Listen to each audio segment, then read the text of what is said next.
Sa detalye ng ating mga balita mga kabrigada, Mindanaon lawyers naghain ho ng petisyon sa Korte Suprema laban sa impeachment ni Vice President Sara Duterte.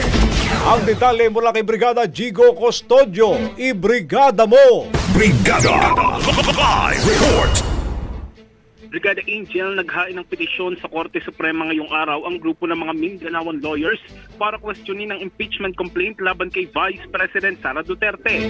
Sa petition for certiorari and prohibition na inihain sa Korte Suprema, hinihiling ng mga abogado na mag-issue ng temporary restraining order at writ of preliminary injunction ang kataas-taasang hukuman upang atasan ng Senado na itigil ang pag-usad ng impeachment dahil sa umano'y depektibong articles of impeachment.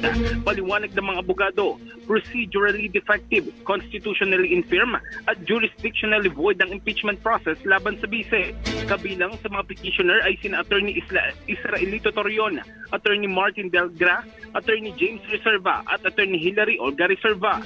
Habang kabilang naman sa mga respondents na petisyon, ang Kamara na kinatawan ni House Speaker Martin Romualdez at Senado na kinatawan ni Senate President Francis Escudero. February 5 nang mapatalsik si VP Duterte sa Kamara matapos makakuha ng mahigit 200 lagda mula sa mga mambabatas na pabor sa impeachment.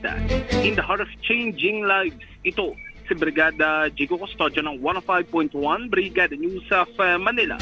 The Music News Authority. Bagong-bago Brigada Balita Nationwide. Ang bahaging ito ay hatid sa atin ng Guard C Plus with Zinc Capsule. Always protektado ang kalusugan.